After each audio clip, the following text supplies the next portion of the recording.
9K. 9K lang yan natin. Si Jokes, ito. Yung bahay ni Jokes, ikutan nga natin para makita ni Jokes, baka masilip ni Jokes. Yung bahay mo, ito na. So what's up mga kabungot, at panibagong araw, panibagong vlog na naman to. Tapos ngayon, ang vlog natin ngayon mga kabungot ay syempre, ito yung pinakahihintay natin na darating yung sahod na sa challenge natin na magpo-full payment ako sa lupa. Sa kasamaang palad mga kabungot ay kunti lang naman sinahod natin. Bali, ang kulang ng lupa ko is 15,000 na lang. I-full payment ko sana kasi nag-promise ako na pagdating ng sahod, i-full payment ko. Ngayon, sa kasamaang palad mga kabungot ay hindi kaya ng aking budget na i-full payment gawa ng meron tayong mga kailangan ding bayaran, yung mga hiram natin, mga utang, kailangan unahin natin. So, medyo naalanganin yung araw na i-full payment sana natin ngayon. So, ang nangyari mga kabungot, pumunta ako kanina na kay Ate Lynn sa lupa na nakiusap ako mga kabungot na kung po pwede sa next na naman ulit ang sahod na i-full payment natin. Bali, imbis na 15,000 ang ibabayad ko ngayon, nakiusap ako na 9K na lang kasi meron pa akong kailangan gamitin sa tirang pera ko. So, ayan, nakiusap ako kay Ate Lynn. So, pumayag naman siya. So, maraming salamat kay Ate Lynn at saka ayun, at least yung lupa, yung lupang nabili natin mga ka-Soward family ni Kuya, yung mga nakabili wala na problema kasi na fully paid na nila yung lupa. So, hinantayin na natin yung magiging deed of sale at saka yung magiging titulo. So, yun, nagpapasalamat ako kay Ate Lynn kasi pumayag siya na yun, maging 9K na lang muna yung babayad ko ngayon. Dahil talagang mayroon pa tayong mga kailangan ding bayaran. So, ayan. Kasi may akong natirang baboy na dalawa, ang balak ko sana ibenta.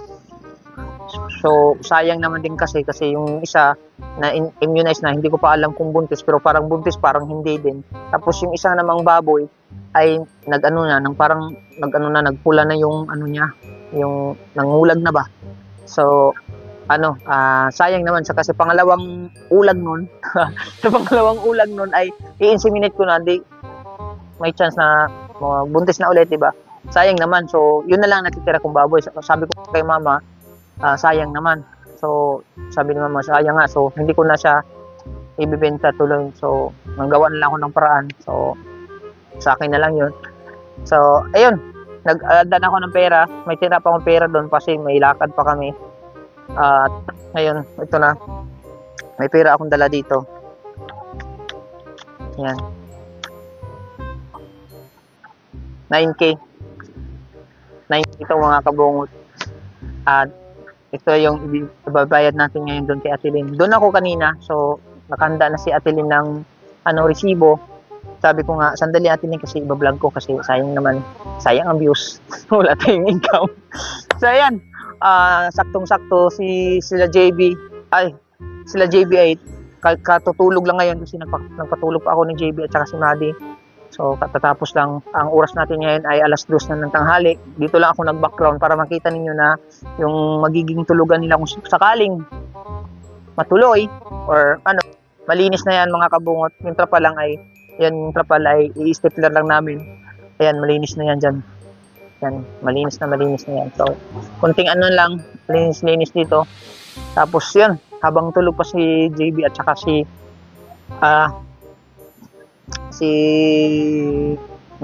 Madi, tama. So yan, wala na tong paligoy-ligoy pa para punta tayo sa lupa at puntahan natin kasi gusto ko lang ipakita sa inyo kung ano nangyari sa lupa natin. Let's go.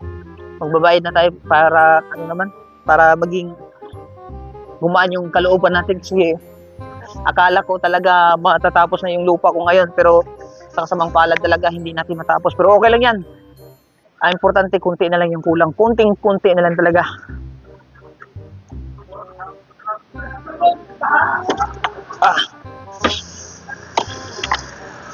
Ano natin,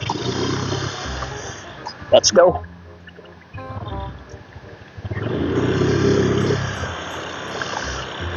Run out pa ngayon. Walang kurento, Marilo!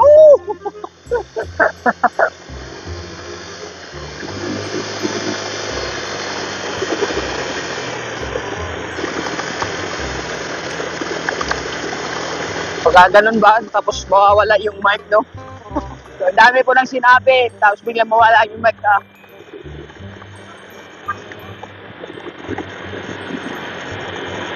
Iduot lang mo ayo. Okay, hindi na. Iduot lang ba? Na may sahay, malihok siya. Pagpasensya niya mga kabungot, ha. Medyo nakakalungkot mga kabungot kasi gawa ng akala ko talaga matatapos na yung lupa ko, pero okay lang yan. Lahat ng mga bagay ay may paraan.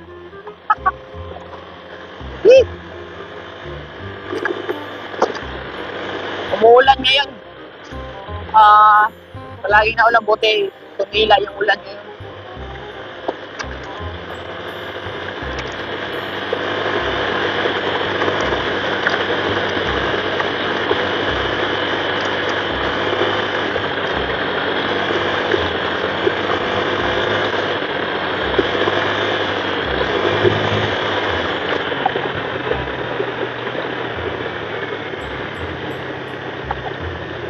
Yan, dito na tayo. Medyo maputik lang siya kasi gawa, i-sprayhan na nila Nanay Elvida nito. Namatay man. So, nag-spray sila dito. Namatay yung mga ano.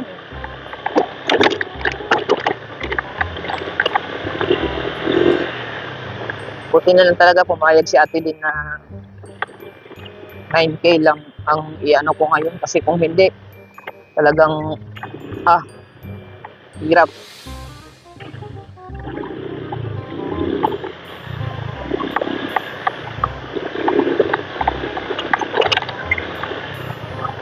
Okay. Ba ito ba diha? Mag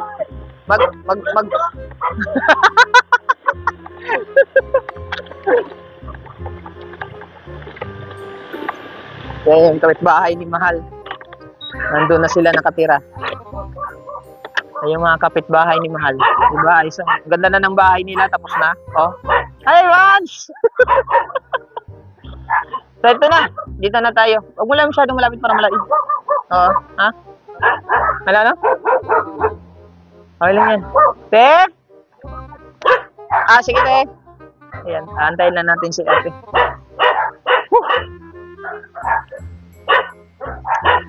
Kunting ano na lang talaga. Baka nag-base pa. So, grabe, medyo maputik lang sa mga makabut kasi panay sunod-sunod ang ulan.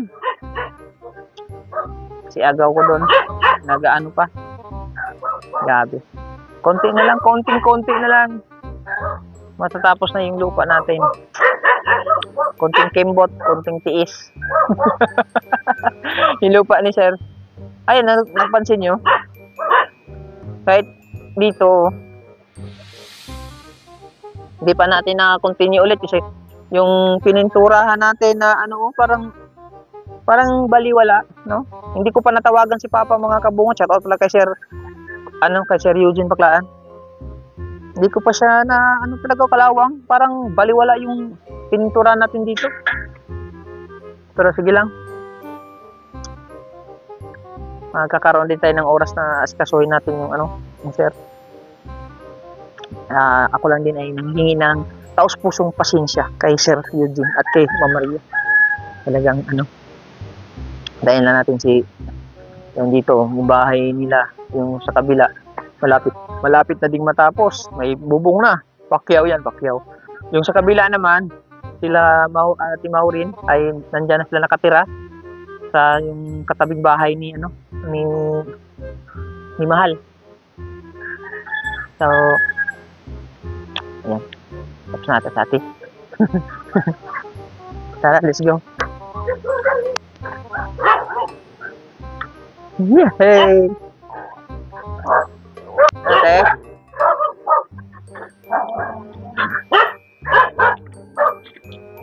$9K. $9K lang yan natin. Ate.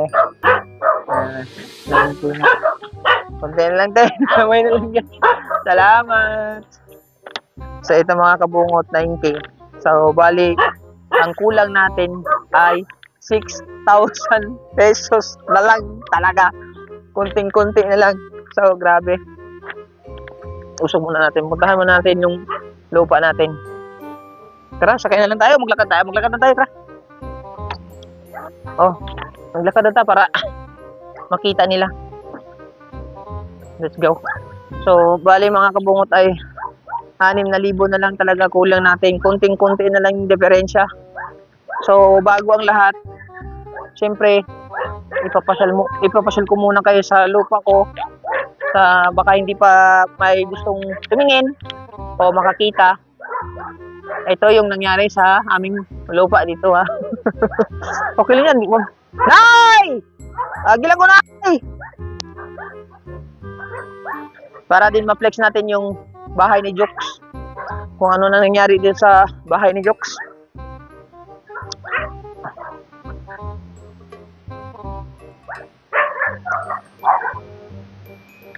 Yay! Limpyo naman po lagi nalagay. Hawa naman. Da.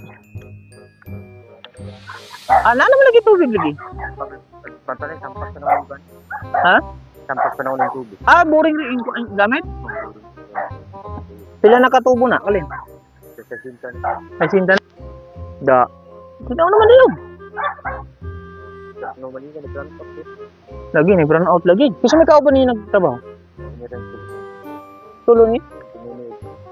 Mangkin. Nadiha. Hapit naman ito mobile food. Ito yung sa aming kamag-anak mga kabungot. Malapit na din.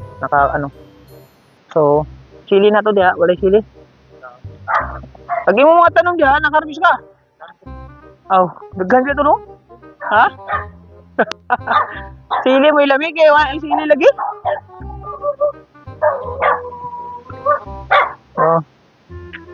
Natapos na din nila mga kabungot yung nila. Yung kanilang magiging bahay dito. Tapos kung napansin niyo mga kabungot, dito naman sa kabila. Yan, sa kabila ay malapit na ding matapos yung kanilang bahay.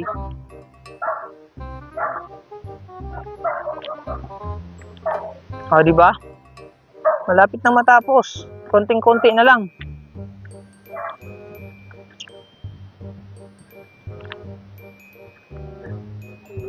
Uy? Hindi na, konti na lang.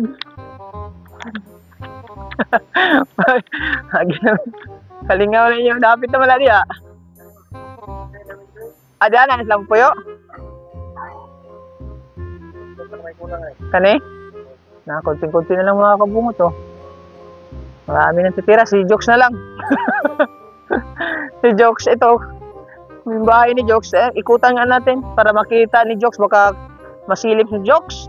Yung bahay mo, ito na. Ito na. Medyo marumi na.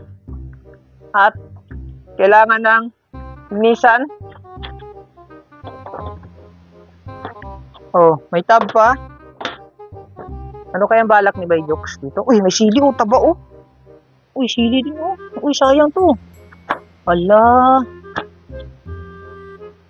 Luka, kaong ka na to ni. Buta na to sa flower pot no? Mamatay na. Basta ko anon. Sayang ang sili taba. Mamatay ba ta? Ano tubig? Ha? Ito, may bunga na naman bago. Wala tayong sili kasi, namatay yung doon Mag-harvest tayong sili Medyo madamo na dito sa likod. Jokes! Ano nangyari sa bahay mo, Jokes? Turuhan na dia yung Jokes malaki na yung ni Bay Jokes. Yung mungustan. Dito ka muna tayo. Ikutin na natin yung bahay ni Jokes. Diba? Ito ang maganda, mataba Tabi-tabi po. Baka, namunga na di son. May bunga na Ang taba ng sili Ito, tingin mo, ang taba ng sili. Jokes, ito yung bahay mo, Jokes. Pasyalan mo na, Jokes. Kay, naunsa naman ating lupa. Yan. Ito naman yung ating lupa. So, ayan. Ganun lang. Konting ano lang. Malinaw ba? Malapit ako konti. Yung saktong pang-thumbnail. Ganun. So, ayan mga kabungot, no? So, ayan nga. Ayan, medyo masukal pa yung ating lupa. Pero hayaan nyo lang mga kabungot kasi hindi ko pa wala pa naman sa isip ko talaga na talagang ilinis to. Gawa ng wala pa akong siyempre pang budget na pang linis or pagpagawa ng kahit mga konting kubo-kubo or bahay-bahay. So, at ganyan lang muna yan. Tapos yung saging lang natin ay ayan, natubo naman siguro siya, no? Doon. Yung net na lang, yung kukunin natin net. So, ayun mga kabungot, no? So, ang dami na palang saging dito, natubo.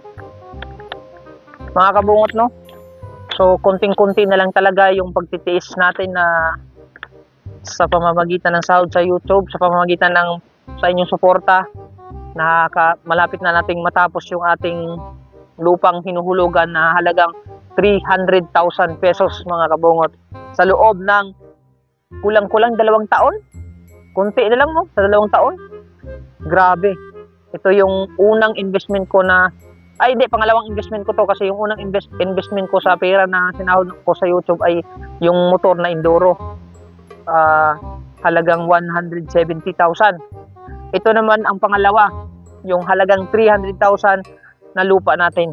Magiging lupa na natin mga kabungot. Grabe, konting-konti na lang talaga. Kaya maraming sa lahat. Maraming salamat sa lahat ng sumuporta sa akin kay Kabungot. Yan, sa Sword Family kay Kuya, maraming salamat. So, yan. Wala na akong ibang masabi kundi mag-pray na lang tayo na sana ay sa sunod matapos na natin to. Yan. Grabe. Sayang, kunting pitik na lang sana tapos na sana ngayon. Pero kaso talaga wala. Hindi natin kayang pilitin. Kaya better luck next time. So ayun mga kabungot, no? Gusto ko lang ulit salamat sa lahat, sa Panginoon siyempre. So wala na akong ibang hanggang dito lang muna yung vlog natin kasi gusto ko lang i-share sa inyo, gusto ko lang maipahiwatig sa inyo na ganito ang nangyari sa lupa natin at konting-konti na lang para at least alam nyo kasi kayo yung magpapasahod sa amin. Maraming salamat po sa inyong lahat. Sana naway hindi kayo magsawang sumuporta sa akin, lalong-lalo na sa aking videographer. So ayan mga kabungot, sa sunod na ulit natin na vlog, sulit tayo, walang butas. Kabungot Official, I love you all, bye bye.